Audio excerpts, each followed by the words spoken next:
नमस्कार दोस्तों, टीम आयाम के यूट्यूब क्लासेस में आपका हार्दिक स्वागत है। राष्ट्रपति हम पढ़ रहे थे और राष्ट्रपति में हम काफ़ी कुछ देख चुके हैं। राष्ट्रपति के बारे में इंट्रोडक्टरी पार्ट जो होता है उसको हमने देखा पहले वाली क्लास में, और जो पिछली क्लास थी, लास्ट क्लास हिस्से थी, तो उसमें हमने राष्ट्रपति की पावर्स कंप्लीट करी। राष्ट्रपति की कौन कौन सी शक्तियाँ होती है उन सबको हमने इससे पहले वाली क्लास में देख लिया। ठीक है, अब कुछ छिटपुट बातें हैं जो आपसे पूछी जा सकती है, उन्हें हम देखेंगे। ठीक है, तो राष्ट्रपति के निर्वाचन के संबंध में थोड़ा सा हमको ध्यान रखना है। राष्ट्रपति और उपराष्ट्रपति के चुनाव की अधिसूचना निर्वाचन आयोग जारी करता है। भारतीय निर्वाचन आयोग राष्ट्रपति और उपराष्ट्रपति के चुनाव की अधिसूचना जारी करता है। मतलब चुनाव कौन संपन्न करवाता है, हम कहेंगे राष्ट्रीय चुनाव आयोग, निर्वाचन आयोग जिसे हम कह सकते हैं। इस बात को आप लिख सकते हैं।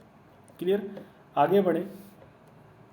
देखो, हमें चुनाव का तरीका तो पता है, अप्रत्यक्ष प्रणाली थी और एकल संक्रमणीय या आनुपातिक पद्धति से हमने चुनाव करवाए थे, लेकिन और प्रोसेस में वहाँ से कुछ सवाल पूछे जा सकते हैं, तो थोड़ा सा हम वहाँ देख लेते हैं। ठीक है, तो राष्ट्रपति पद की उम्मीदवारी के लिए 50 प्रस्तावक और 50 अनुमोदक की आवश्यकता होती है। मतलब कुल मिलाकर 100 आदमियों के सिग्नेचर आपको चाहिए। गवाह वगैरह होते हैं ना, ऐसे ऐसे इस तरीके से मान लो इस चीज़ को। तो 50 तो आपको प्रस्तावक चाहिए, 50 आपको अनुमोदक चाहिए राष्ट्रपति का चुनाव लड़ने की अगर आपकी इच्छा हो रही हो तो। क्लियर। जमानत राशि, मतलब आपको पैसे जमा कराने पड़ते हैं फॉर्म भरते हो उस समय। कितनी है जमानत राशि? 15,000 रुपये। और ये पैसे आरबीआई के पास जमा होते हैं। अगर आपकी जमानत जब्त हो जाती है तो वो पैसे वापस नहीं मिलते। जानते हैं आप चीज़ों को, तो याद रखिए। तो राष्ट्रपति के चुनाव के लिए जमानत राशि कितनी है? 15,000 रुपये। बहुत ज़्यादा महत्वपूर्ण नहीं है, एग्जाम में आने लायक नहीं है, लेकिन फिर भी हम थोड़ा सावधानी बरत के चल रहे हैं, वन लाइनर में कहीं फंसा ना दी। ठीक है, 50 प्रस्तावक 50 अनुमोदक की आवश्यकता होती है। ठीक है, पहले ये 10-10 थे, बाद में इनको बढ़ा दिया, कोई विशेष नहीं है। और उपराष्ट्रपति के पद का हमको देखना ही नहीं है, तो हम चलते हैं सीधे राष्ट्रपति वाले पर ही बात करते हैं।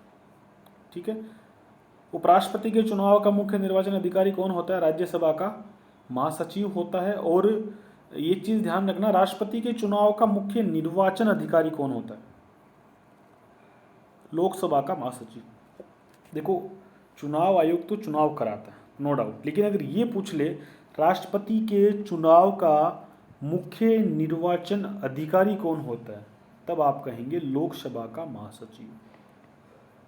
लोकसभा अध्यक्ष नहीं, लोकसभा का महासचिव एक आईएएस ऑफिसर होता है, लोकसभा का सचिव जिसे हम बोलते हैं। तो लोकसभा का महासचिव जो होगा वो राष्ट्रपति के चुनाव का मुख्य निर्वाचन अधिकारी होगा। देखो, आरपीएससी क्या करती है, कई बार ऐसे ऐसे फैक्ट उठा के लाती है जो हम पहली बार सुनते हैं।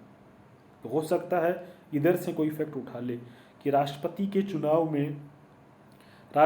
चुनाव में मुख्य निर्वाचन अधिकारी कौन होता है, तो हम बताएंगे लोकसभा का महासचिव जो है वो राष्ट्रपति के चुनाव में मुख्य निर्वाचन अधिकारी की तरह काम करेगा। क्लियर बात।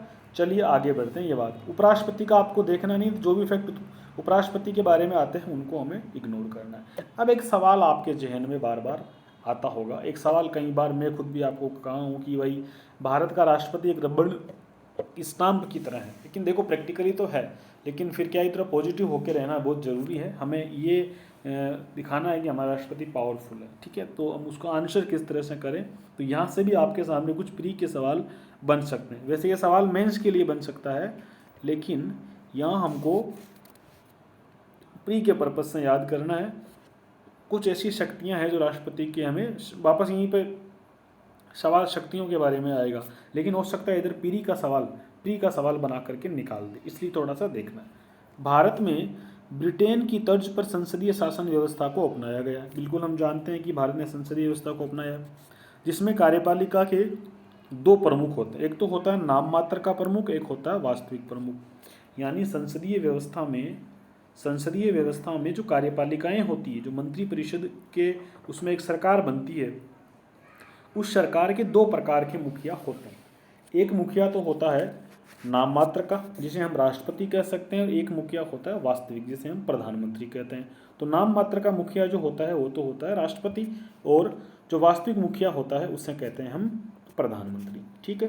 ब्रिटिश क्राउन की भांति राष्ट्रपति नाम मात्र का प्रमुख है, तो हमारे यहाँ राष्ट्रपति क्या होगा, नाम मात्र का प्रमुख होगा। क्लियर। चूंकि ब्रिटिश क्राउन में राष्ट्रपति एक रबर स्टाम्प माना जाता है, इसलिए कुछ लोग भारतीय राष्ट्रपति को भी रबर स्टाम्प कहते हैं, लेकिन यह आलोचना उचित नहीं है, क्योंकि भारतीय राष्ट्रपति के पास अनेक विवेकाधीन शक्तियां हैं, मतलब मन से भी कुछ करता है। मैंने आपसे कहा था कि भारत का राष्ट्रपति जैसे ही मंत्रिपरिषद अस्तित्व में आती है, कोई अपने मन से काम नहीं करता, लेकिन कुछ ऐसे मुद्दे हैं जहां भारत का राष्ट्रपति अपने मन से भी काम करता है। मुझे 1 मिनट दीजिएगा, आप गेट बंद करना पड़ेगा मुझे।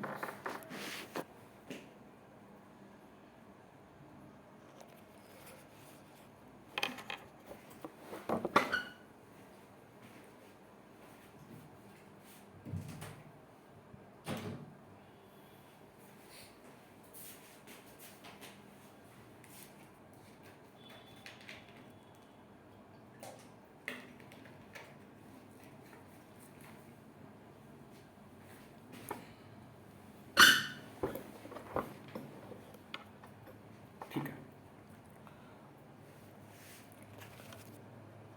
कुछ शक्तियां राष्ट्रपति की विवेकाधीन होती है, कुछ विवेकाधीन शक्तियों के साथ भी हमारा राष्ट्रपति बात करता है। वो कौन कौन सी विवेकाधीन शक्तियां होती है उन पर थोड़ी सी हम बात कर लेते हैं।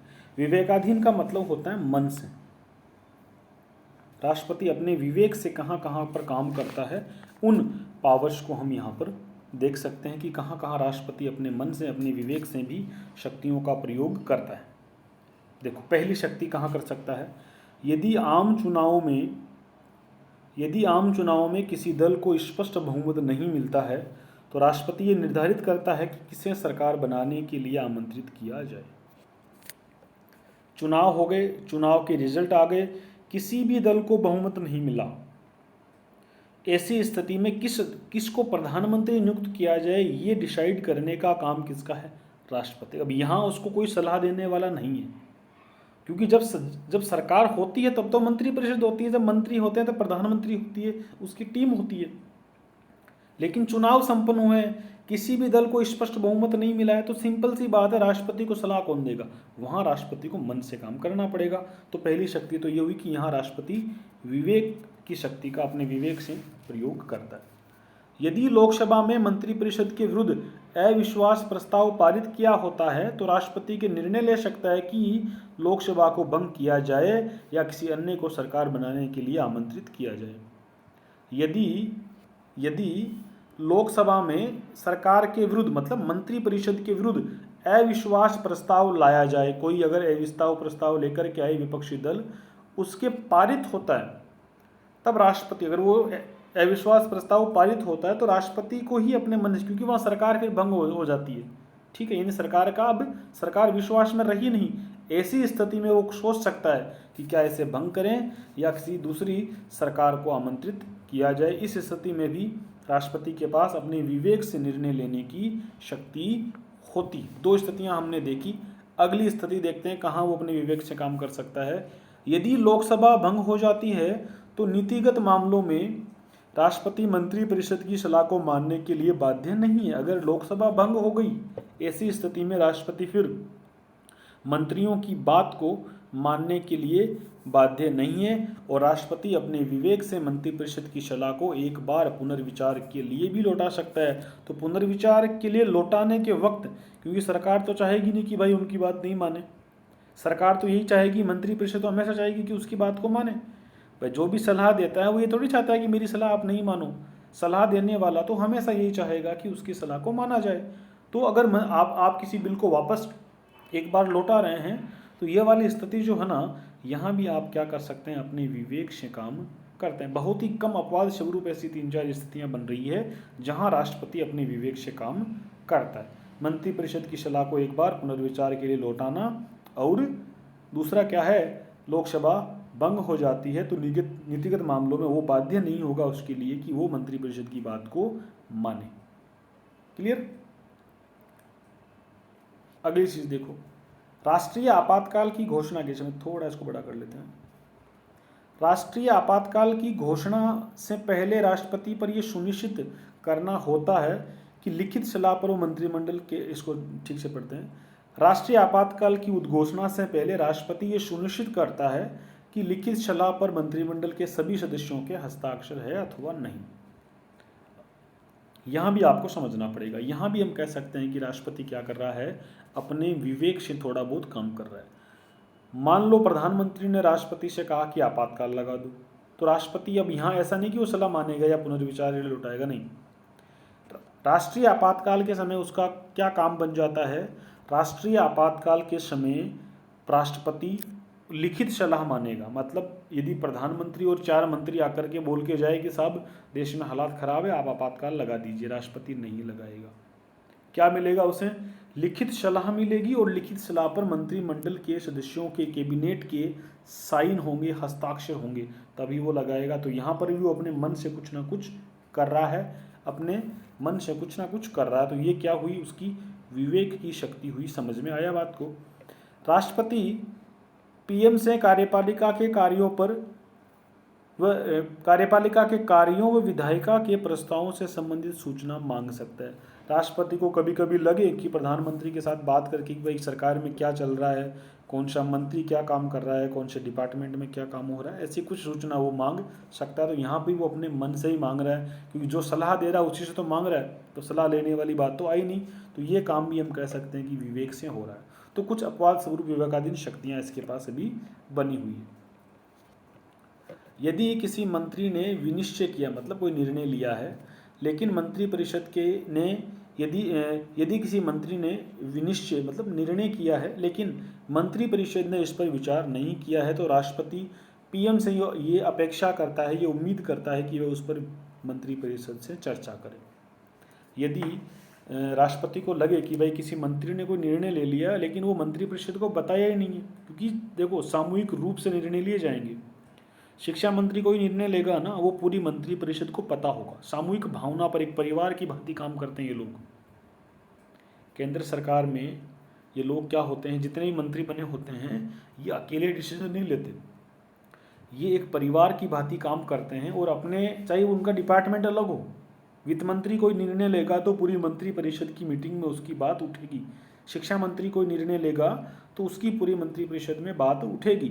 तो अगर राष्ट्रपति को ऐसा लगे कि किसी मंत्री ने कोई निर्णय लिया है और वो मंत्रिपरिषद के सम्मुख नहीं रखा, अकेला ही कोई निर्णय लिया है, तो प्रधानमंत्री से कहेगा कि भाई उस पर मंत्रिपरिषद में अपनी मीटिंग में उस पर चर्चा करवाओ। ये कहने का अधिकार, ये कहने की शक्ति किसके पास है, राष्ट्रपति के पास है। तो यहाँ पर भी उसके पास क्या है, यहाँ पर भी उसके पास विवेकाधीन शक्ति बनी हुई है। ठीक है, चलिए, कोई मतलब नहीं है, यहाँ भी छोड़ो, ये हो गया। इन दो को पढ़ने की आपके मेंस के लिए टॉपिक है, आपके लिए अभी प्री में जरूरत नहीं है। तो ये राष्ट्रपति की कुछ ऐसी पावर हो गई जो विवेकाधीन शक्ति हैं। तो इसका हेडिंग भी आप लगा सकते हो कि राष्ट्रपति की विवेकाधीन शक्तियाँ। तो इस प्रकार से हमने राष्ट्रपति के लिए छोटा सा कुछ बातें बची लास्ट के अंदर, उनको हमने देखा है। राष्ट्रपति को हमने इस तरह से कंप्लीट किया। उपराष्ट्रपति आपको नहीं पढ़ना है, उपराष्ट्रपति आपके चैप्टर नहीं है, आपके सिलेबस में नहीं है, तो इसको आप छोड़ सकते हैं, यहाँ से आपको नहीं देखना है। क्लियर। अगली क्लास में हम संसद शुरू करेंगे। ठीक है, अगली क्लास से हम संसद शुरू करेंगे। बाकी इसमें को अगर कुछ बातें बची हो तो देख लेते हैं।